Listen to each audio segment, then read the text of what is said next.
The times ahead will be radically different from those that we've experienced in our lifetimes, though similar to many times before. How do I know that? Because they always have been.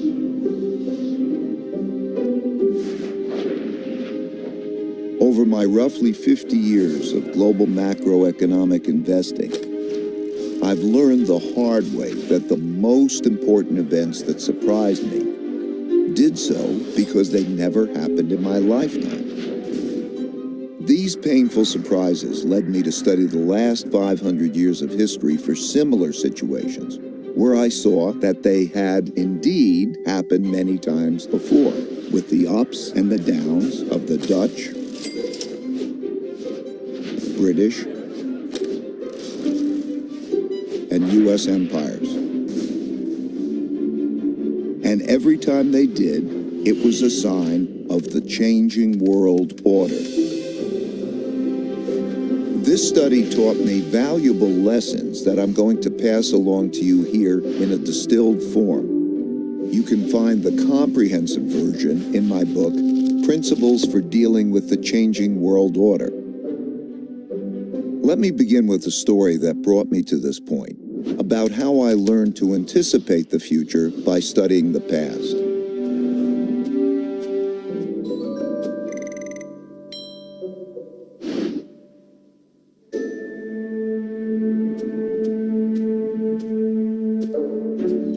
In 1971, when I was a young clerk on the floor of the New York Stock Exchange, the United States ran out of money and defaulted on its debts.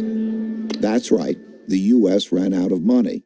How? Well, back then, gold was the money used in transactions between countries.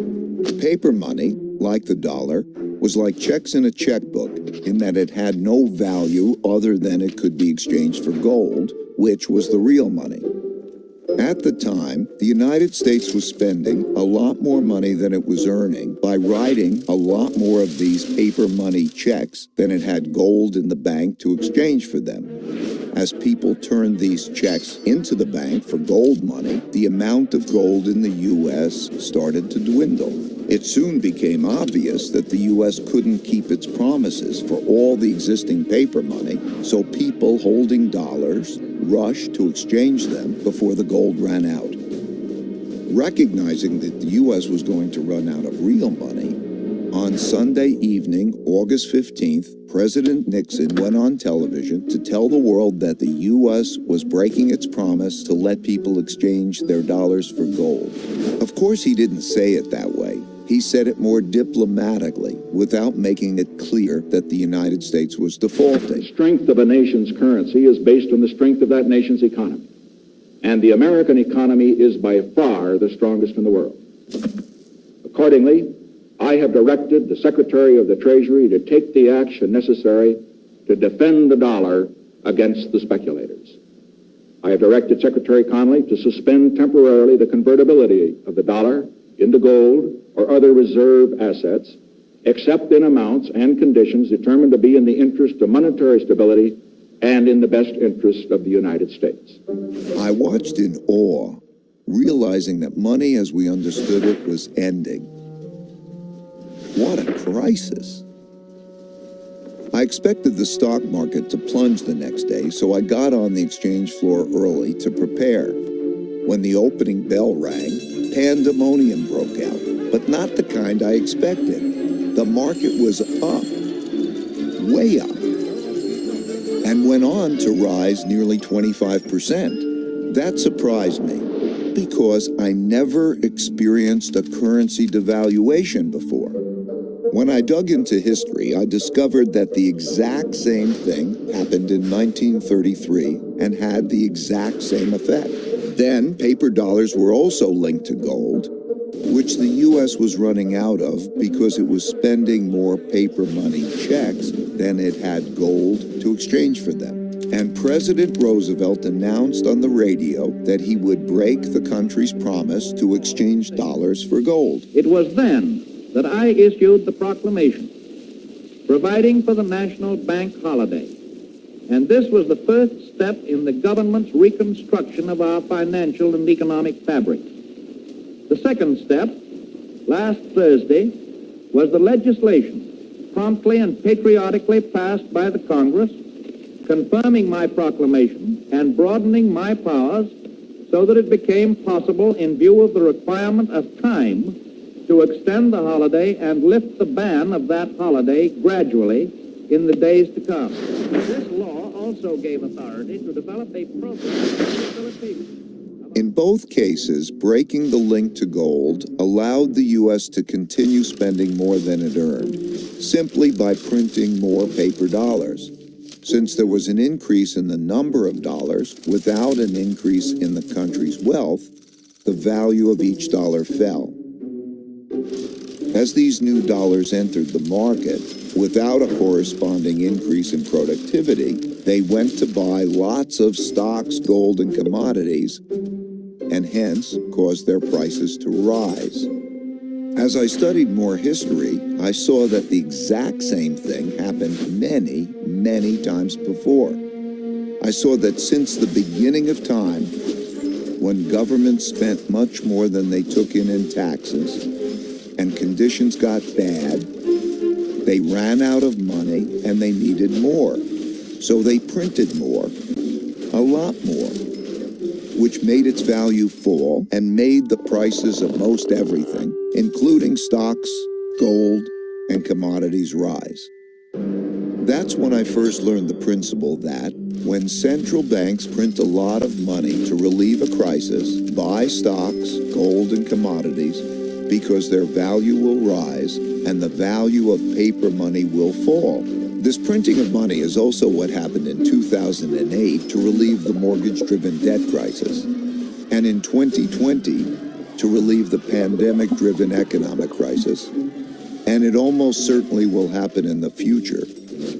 So I suggest that you keep this principle in mind. These experiences gave me another principle, which is to understand what is coming at you, you need to understand what happened before you. That principle led me to study how the Roaring '20s bubble turned into the 1930s depression, which gave me the lessons that allowed me to anticipate and profit from the 2007 bubble turning into the 2008 bust. All these experiences led me to develop an almost instinctual urge to look to the past for similar situations, to learn how to handle the future well. Changing orders.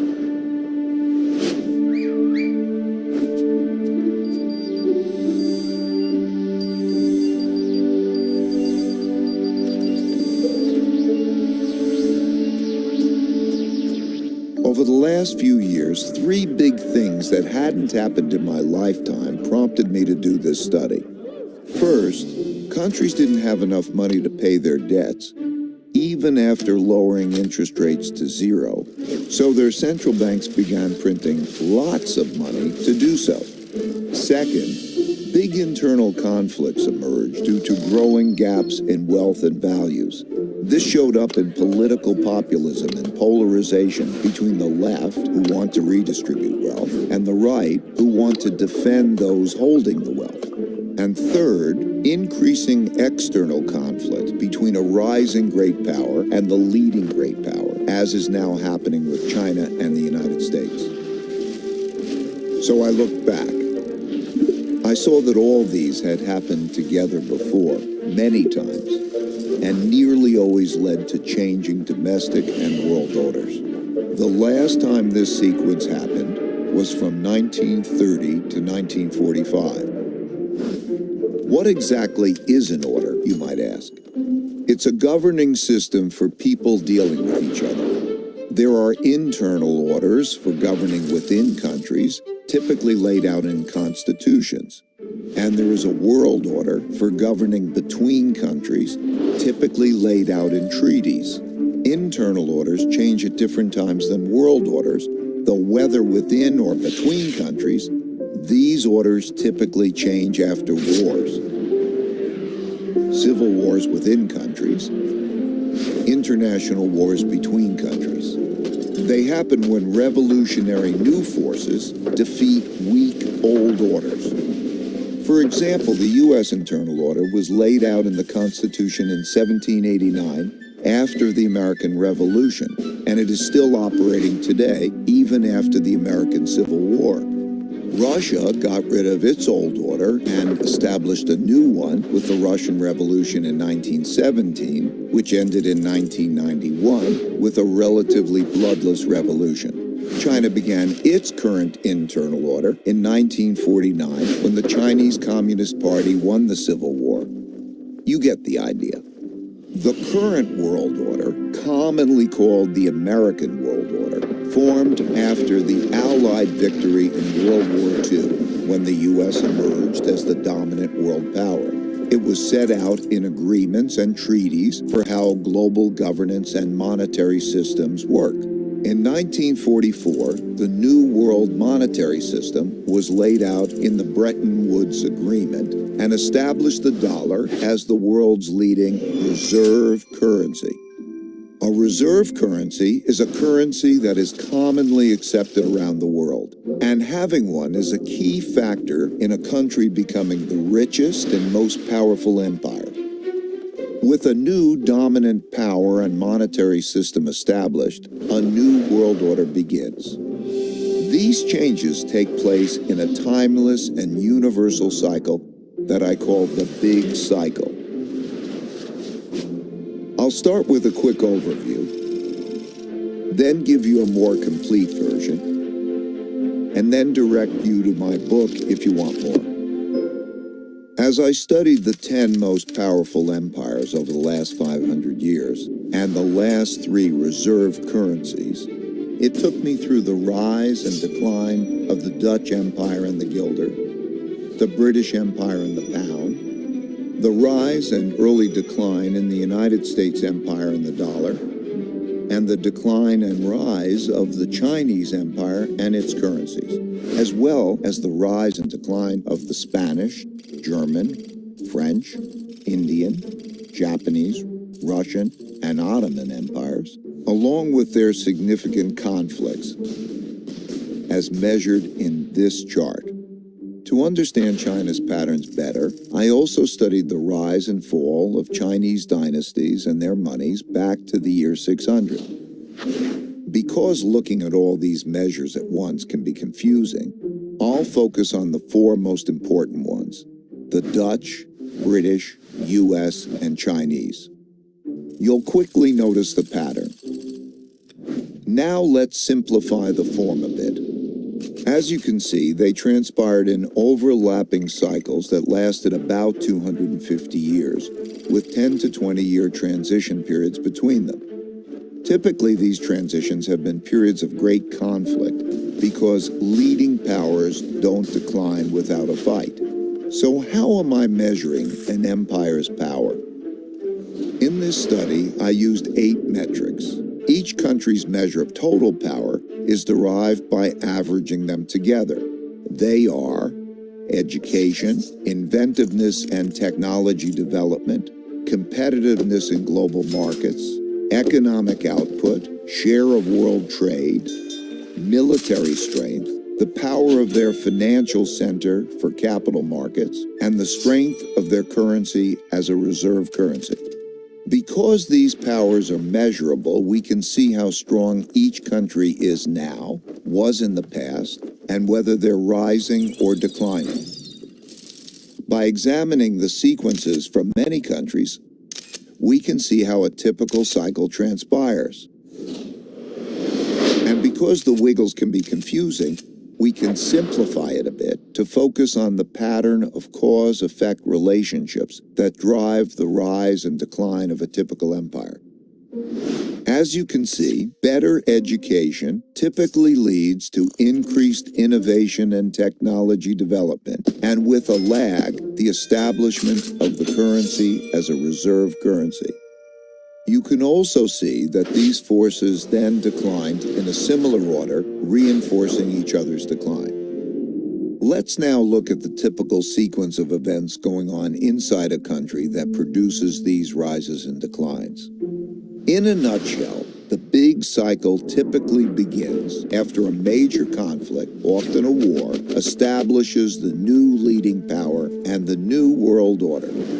Because no one wants to challenge this power, a period of peace and prosperity typically follows. As people get used to this peace and prosperity, they increasingly bet on it continuing. They borrow money to do that, which eventually leads to a financial bubble. The empire's share of trade grows, and when most transactions are conducted in its currency, it becomes a reserve currency, which leads to even more borrowing.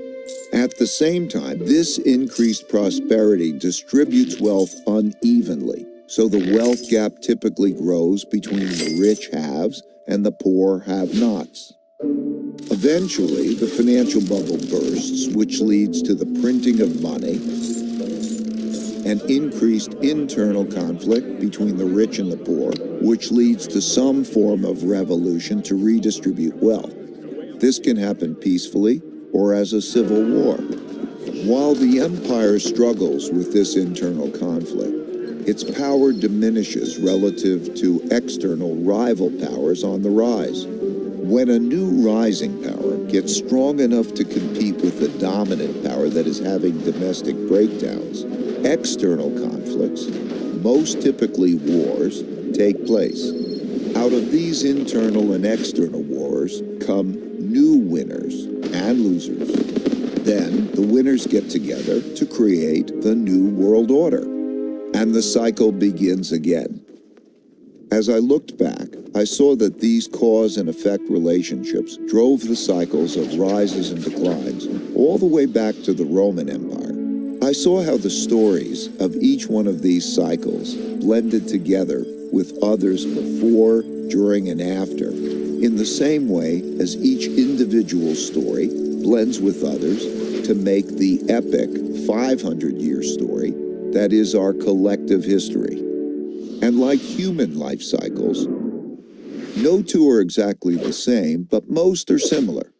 They're driven by logical cause and effect relationships that progress through stages from birth to strength and maturity to weakness and inevitably decline.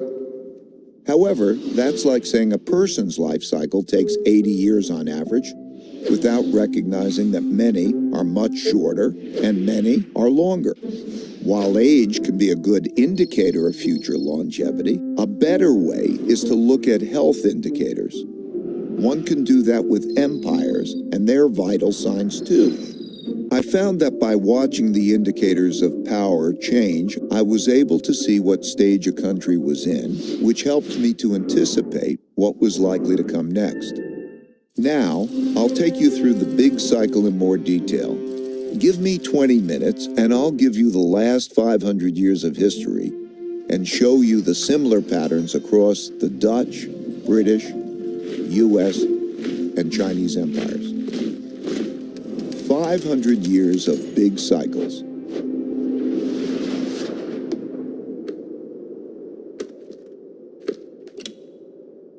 I'm going to describe the typical cycle by dividing it into 3 phases: the rise, the top, and the decline. The rise.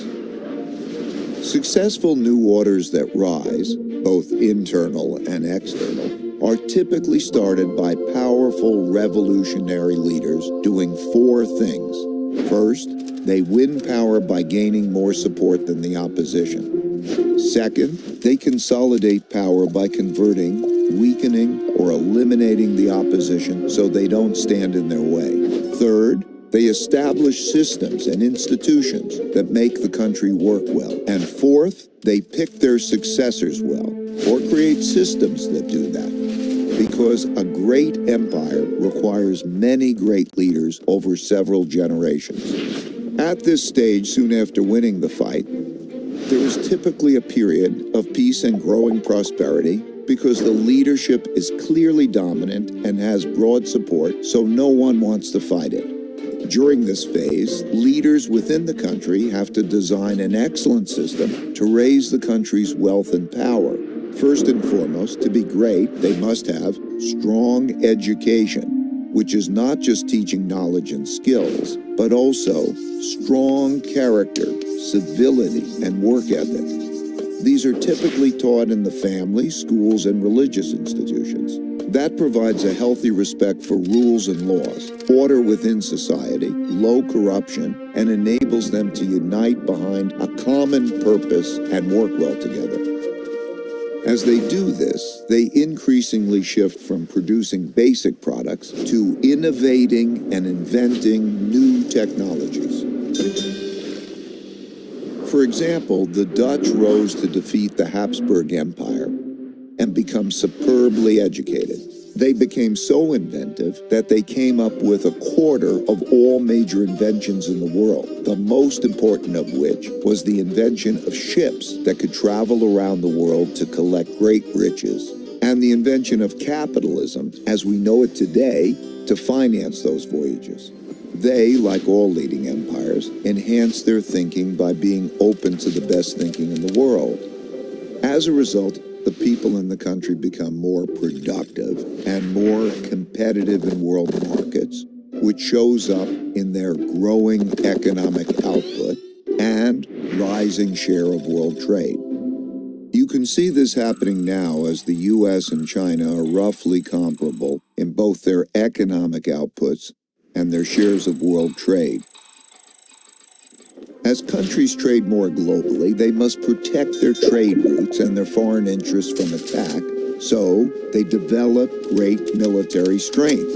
If done well, this virtuous cycle leads to strong income growth, which can be used to finance investments in education, infrastructure, and research and development.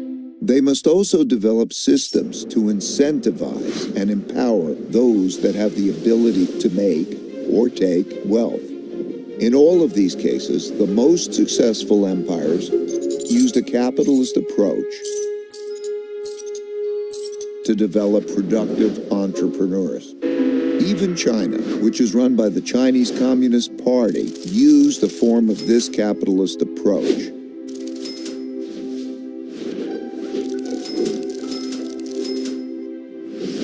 Deng Xiaoping, when asked about this, said, "It doesn't matter if it's a white cat or a black cat, as long as it catches mice. And it's glorious to be rich." To do this well, they must develop their capital markets. Most importantly, their lending, bond, and stock markets. That allows people to convert their savings into investments to fund invention and development, and share in the successes of those who make great things happen. The Dutch created the first publicly listed company, the Dutch East India Company, and the first stock market to fund it, which were integral parts of the system that produced massive wealth and power. As a natural consequence, the greatest empires developed the world's leading financial centers for attracting and distributing the world's capital. Amsterdam was the world's financial center when the Dutch were preeminent. London, when the British were on top. New York is now. And China is quickly developing its financial centers. Most importantly, the capitalists, the governments, and the military must work together. Not only did the Dutch work well together, they were one and the same. The Dutch East India Company was granted a trade monopoly from the government and had its own officially sanctioned military to go out into the global markets to make and take wealth. The British followed with the British East India Company and had a similar coordination of their government, business, and military operations. The U.S. military-industrial complex followed suit, as does the Chinese system today. As the country becomes the largest international trading empire, its transactions can be paid with its currency, making it the preferred global medium of exchange. And because their currency is so widely accepted and frequently used, people around the world want to save in it, making it the preferred storehold of wealth, and thus the world's leading reserve currency. The guilder was the world's main reserve currency when the Dutch led world trade, the pound was when the British led, and the dollar has been since the US led. Naturally, China's currency is increasingly being used as a reserve currency. Having a reserve currency enables the empire to borrow more than other countries. That advantage is huge. Think about it. People all over the world are eager to save and hence lend back their currency to the empire. Countries without a reserve currency don't have that. And when the empire runs out of its own money, remember the United States in 1971? They can always print more. The exorbitant privilege afforded by the empire's reserve currency leads borrowing to increase and the beginning of a financial bubble. This series of cause and effect relationships leading to mutually supportive financial, political, and military powers, bolstered by the borrowing power of a reserve currency, have gone together since history began to be recorded. All the empires that became the most powerful in the world followed this path to the top.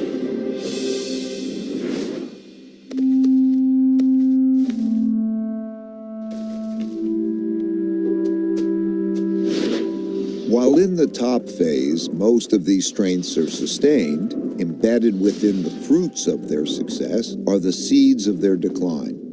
As a rule, as people in these rich and powerful countries earn more, that makes them more expensive and less competitive relative to people in other countries who are willing to work for less. At the same time, people in other countries naturally copy the methods and technologies of the leading power, which further reduces the leading power's competitiveness. For example, British shipbuilders had less expensive workers than Dutch shipbuilders. So they hired Dutch designers to design better ships that were built by less expensive British workers, making them more competitive, which led the British to rise and the Dutch to decline. Also, as people become richer, they tend not to work as hard. They enjoy more leisure, pursue the finer and less productive things in life, and at the extreme become decadent. Values change from generation to generation during the rise to the top, from those who had to fight to achieve wealth and power to those who inherited it. They're less battle-hardened, steeped in luxuries, and accustomed to the easy life, which makes them more vulnerable to challenges. The golden era of the Dutch Empire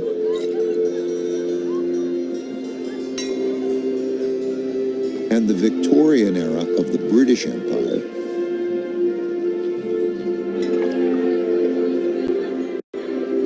were such high prosperity periods like this. As people get used to doing well, they increasingly bet on the good times continuing and borrow money to do that, which grows into financial bubbles. Naturally, the financial gains come unevenly, so the wealth gap grows.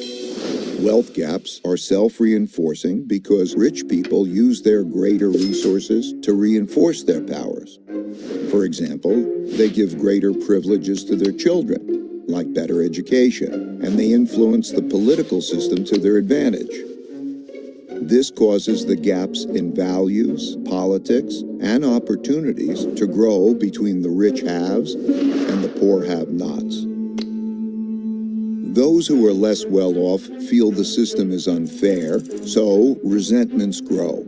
But as long as the living standards of most people are still rising, these gaps and resentments don't boil over into conflict. Having the world's reserve currency inevitably leads to borrowing excessively and contributes to the country building up large debts with foreign lenders.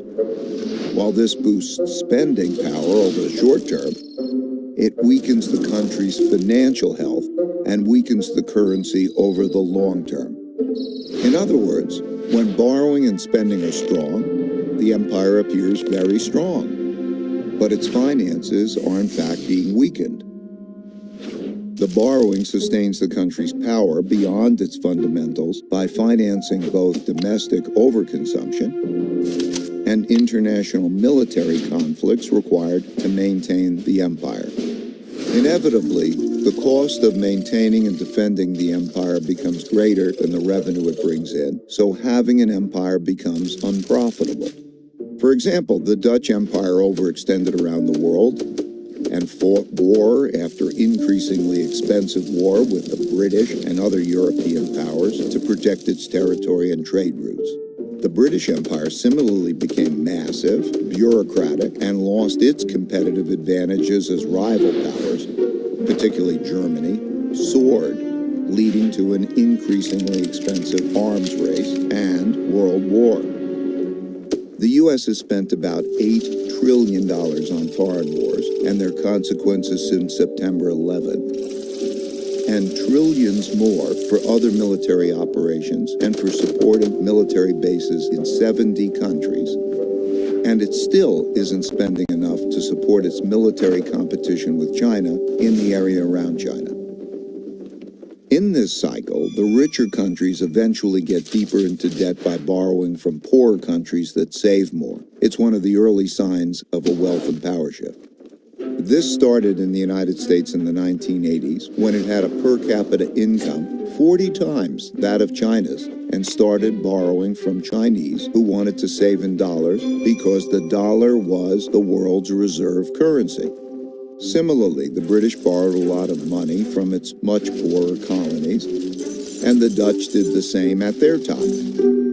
If the empire begins to run out of new lenders, those holding their currency begin to look to sell and get out rather than to buy, save, lend, and get in.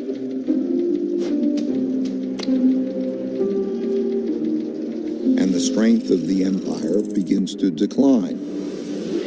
The decline. The decline comes from internal economic weakness together with internal fighting, or costly external fighting, or both. Typically, the decline comes gradually and then very suddenly. When debts become very large and there is an economic downturn and the empire can no longer borrow the money necessary to repay its debts, the financial bubble bursts. This creates great domestic hardships and forces the country to choose between defaulting on its debts or printing a lot of new money. It always chooses to print a lot of new money, at first gradually and eventually massively. That devalues the currency and raises inflation. For the Dutch, this was the financial crisis brought about by financial excesses and paying for the Fourth Anglo-Dutch War. Similarly, for the British, it was paying for its financial excesses and its debts from the two world wars.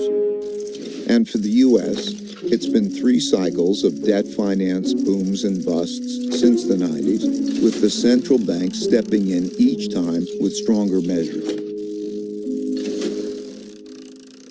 When the government has problems funding itself, when there are bad economic conditions, and living standards for most people are declining, and there are large wealth, values, and political gaps, internal conflict between the rich and the poor, as well as different ethnic, religious, and racial groups, greatly increases. This leads to political extremism that shows up as populism of the left or the right. Those of the left seek to redistribute the wealth, while those of the right seek to maintain the wealth in the hands of the rich. Typically, during such times, taxes on the rich rise, and when the rich fear their wealth and well-being will be taken away, they move to places, assets, and currencies they feel safer in. These outflows reduce the empire's tax revenue, which leads to a classic, self-reinforcing, hollowing out process. When the flight of wealth gets bad enough, governments outlaw it. Those seeking to get out begin to panic. These turbulent conditions undermine productivity, which shrinks the economic pie and causes more conflict about how to divide the shrinking resources. Populist leaders emerge from both sides and pledge to take control and bring about order. That's when democracy is most challenged because it fails to control the anarchy and it is when the move to a strong populist leader who will bring order to the chaos is most likely. As conflict within the country escalates, it leads to some form of revolution or civil war to redistribute wealth and force the necessary big changes. This can be peaceful and maintain the existing order, but it's more often violent and changes the order. For example, the Roosevelt Revolution to redistribute wealth was relatively peaceful and maintained the existing internal order, while the French Revolution, the Russian Revolution, and the Chinese Revolution were much more violent and led to new internal orders. This internal conflict makes the empire weak and vulnerable to rising external rivals who, seeing this domestic weakness, are more inclined to mount a challenge. This raises the risk of great international conflict, especially if the rival has built up a comparable military. Defending oneself and one's empire against rivals requires great military spending, which has to occur as domestic economic conditions are deteriorating and the empire can least afford it. Since there is no viable system for peacefully adjudicating international disputes, these conflicts are typically resolved through tests of power. As bolder challenges are made, the leading empire is faced with the difficult choice of fighting or retreating. Fighting and losing is the worst outcome. But retreating is bad too, as it cedes progress to the rival and signals that the empire is weak to those countries that are considering which side to be on. Poor economic conditions cause more fighting for wealth and power, which inevitably leads to some kind of war. Wars are terribly costly. At the same time, they produce the tectonic shifts that realign the new orders to the new realities of wealth and power in the world. When those holding the reserve currency and debt of the declining empire lose faith and sell them, that marks the end of its big cycle. Of the roughly 750 currencies that existed since 1700, less than 20% now exist, and all of them have been devalued. For the Dutch, this happened after their defeat in the Fourth Anglo-Dutch War, when they weren't able to repay the massive debts they built up during it. This led to a run on the Bank of Amsterdam and a desperate sell-off, forcing massive money printing, which devalued the currency and the empire into irrelevance. For the British, this happened after World War II, when despite their victory, they could not repay the massive debts they borrowed to fund their war effort. This led to a series of money printing, devaluations, and sell-offs in the British pound as the US and the dollar emerged dominant and created a new world order. At the time of this recording, the United States hasn't yet reached this point. While it has massive debt, spends more than it earns, and funds this deficit with more borrowing and printing huge amounts of new money, the big sell-off in dollars and dollar debt hasn't yet begun. And while there are great internal and external conflicts occurring for all the classic reasons, they've not yet crossed the line to become wars. Eventually, out of these conflicts, whether they're violent or not, come new winners who get together and restructure the losers' debts and political systems and establish the new world order. Then the old cycle and empire ends and the new one begins, and they do it all over again. That's a lot of detail I just threw at you to paint a picture of how the typical big cycle transpires. Of course, not all of them transpire in exactly this way, but most largely do. So much so that it seems like the stories of rises and declines stay essentially the same, and the only things that change are the clothes the characters wear and the technologies they use. So, where are we heading?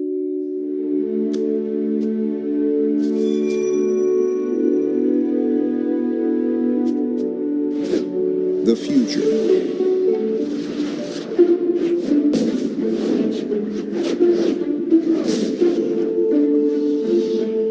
Most empires have their time in the sun and inevitably decline. Reversing a decline is difficult because that requires undoing a lot that's already been done, but it's possible. By looking at these indicators, it's pretty easy to see which stage of the big cycle an empire is in, how fit it is, and whether its condition is improving or worsening, which can help one estimate how many years it has left. Still, these estimates aren't precise, and the cycle can be extended if those in charge pay attention to their vital signs and improve them. For example, knowing that a person is 60 years old, how fit they are, whether they smoke or not, and a few other basic vital signs, one can estimate the person's longevity. One can do that with empires and their vital signs too. It won't be precise, but it will be broadly indicative and give clear direction on steps to take to increase longevity. It's most often the case that a nation's greatest war is with itself over whether or not it can make the hard decisions needed to sustain success. As for what we need to do, it comes down to just two things: earn more than we spend and treat each other well. All other things I mentioned, strong education, inventiveness, being competitive, and all the rest, are just ways of getting at these two things. It's easy to measure if we're doing them. So like people who want to get fit, let's get on the program and improve our vitals. Let's do that individually and collectively. My goal for sharing this picture of how the world works and a few principles for dealing with it well is to help you recognize where we are and the challenges we face, and to make the wise decisions needed to navigate these times well.